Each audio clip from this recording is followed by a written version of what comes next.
Simon bar Kokhba was the Jewish leader of what is known as the Bar Kokhba revolt against the Roman Empire in 132 CE, establishing an independent Jewish state which he ruled for 3 years as Nasi. His state was conquered by the Romans in 135 following a 2.5-year war. Name. Documents discovered in the 20th century in the Cave of Letters give his original name, with variations. Simeon bar Kokhba, or Ben Kokhba. This may indicate his father or his place of origin was named Kokhba. The Jewish sage Rabbi Akiva indulged the possibility that Simon could be the Jewish Messiah, and gave him the surname bar Kokhba, meaning son of the star, in Aramaic, from the star prophecy verse from Numbers chapter 24 verse 17, "There shall come a star out of Jacob." The name bar Kokhba does not appear in the Talmud but in ecclesiastical sources.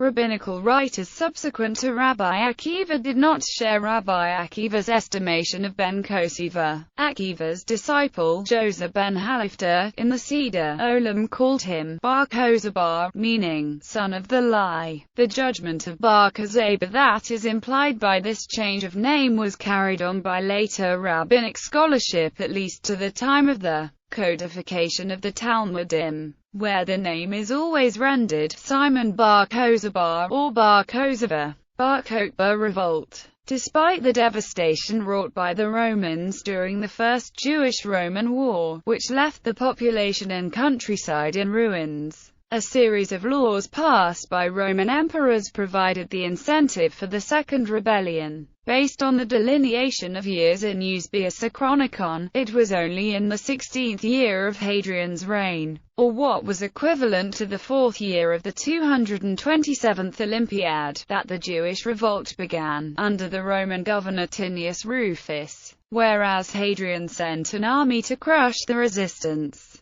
Bar Kokhba, the leader of this resistance at the time, punished any Jew who refused to join his ranks. 2.5 years later, the war had ended. The Roman Emperor Hadrian at this time barred Jews from entering Jerusalem. A new Roman city, Aelia Capitolina, was to be built in its place. The Second Jewish Rebellion took place 60 years after the first and established an independent state lasting 3 years. For many Jews of the time, this turn of events was heralded as the long-hoped-for Messianic age. The excitement was short-lived, however, and after a brief span of glory, the revolt was crushed by the Roman legions. The Romans fared very poorly during the initial revolt, facing a unified Jewish force, in contrast to First Jewish-Roman War, during which Flavius Josephus records 3 separate Jewish armies fighting each other for control of the Temple Mount during the 3 weeks after the Romans had breached Jerusalem's walls and were fighting their way to the center. Being outnumbered and taking heavy casualties, the Romans adopted a scorched earth policy which reduced and demoralized the Judean populace, slowly grinding away at the will of the Judeans to sustain the war. Bar Kokhba took up refuge in the fortress of Beta. The Romans eventually captured it after laying siege to the city for 3.5 years, and they killed all the defenders except for one Jewish youth whose life was spared, viz. Simeon ben Gamliel. Rabbi Yohanan has related the following account of the massacre. The brains of 300 children were found upon one stone, along with 300 baskets of what remained of phylacteries were found in Beta, each and every one of which had the capacity to hold 3 measures. If you should come to take all of them into account, you would find that they amounted to 300 measures. Rabban Shimon Gamliel said, 500 schools were in Beta, while the smallest of them wasn't less than 300 children. They used to say, if the enemy should ever come upon us,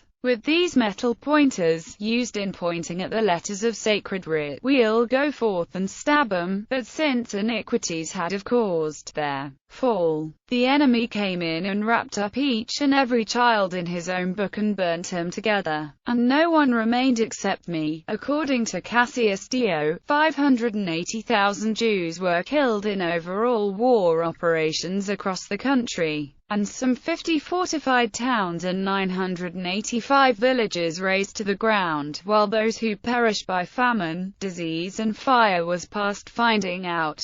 So costly was the Roman victory that the Emperor Hadrian, when reporting to the Roman Senate, did not see fit to begin with the customary greeting, "If you and your children are well, all is well, for I and the army are all in good health." In the aftermath of the war, Hadrian consolidated the older political units of Judea. Over the past few decades, new information about the revolt has come to light, from the discovery of several collections of letters, some possibly by Bar Kokhba himself, in the cave of letters overlooking the Dead Sea. These letters can now be seen at the Israel Museum. According to Israeli archaeologist Yigal Yadin, Bar Kokhba tried to revive Hebrew and make Hebrew the official language of the Jews as part of his messianic ideology. In A Road Map to the Heavens, an anthropological study of hegemony among priests, sages, and laymen by Sigalit Ben Zion, Yadin remarked, "It seems that this change came as a result of the order that was given by Bar Kokhba,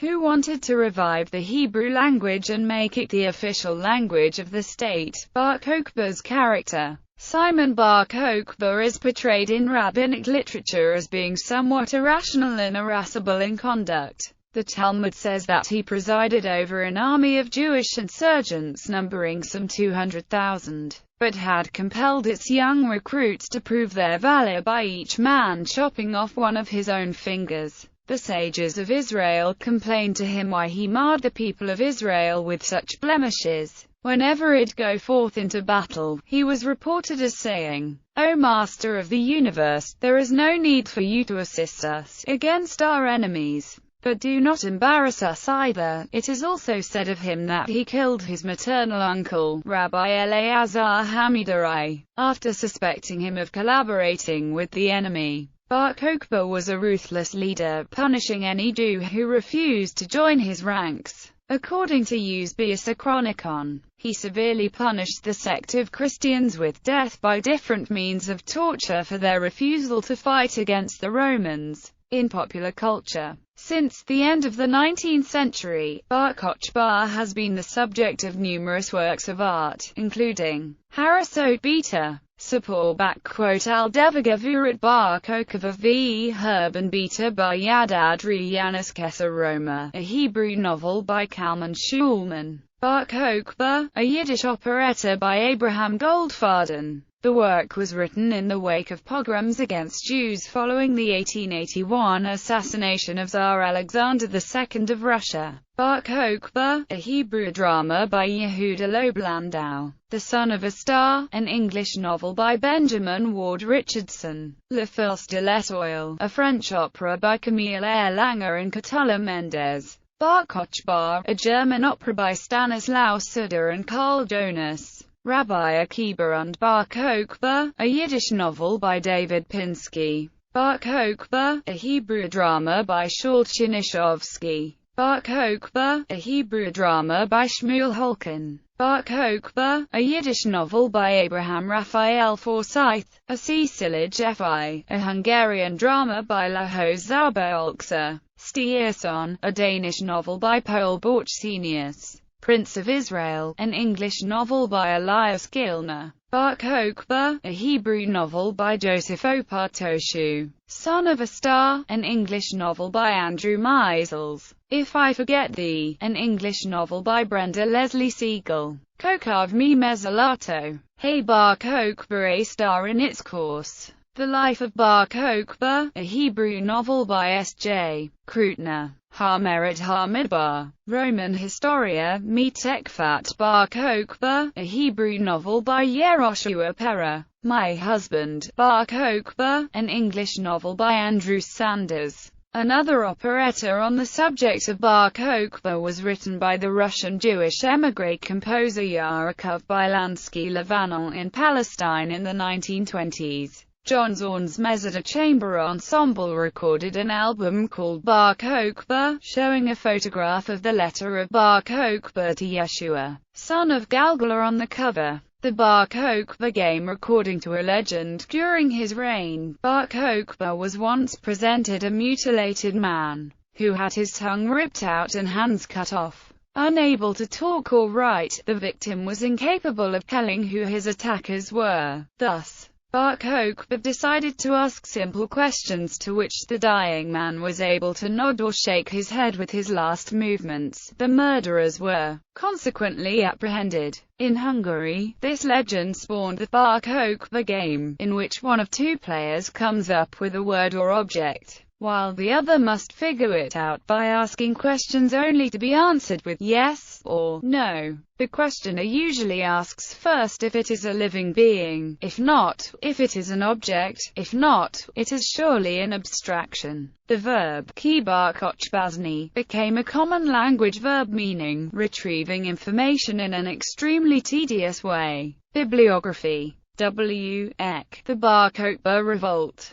The Roman Point of View, in the Journal of Roman Studies 8976 ff. David Goodblatt, A Vital Pinnock and Daniel Schwartz. Historical Perspectives. From the Hasmoneans to the Bar Kokhba Revolt in Light of the Dead Sea Scrolls. Boston. Brill. 2001. ISBN 90-04-120076. Richard Marks. The Image of Bar Kokhba in Traditional Jewish Literature. False Messiah and National Hero. University Park. Pennsylvania State University Press. 1994. ISBN 0-271-00939-X. Leibel Resnick. The Mystery of Bar Kokhba. Northvale. J. Aronson. 1996. ISBN 1-56821-502-9. Peter Schaefer. The Bar Kokhba War Reconsidered.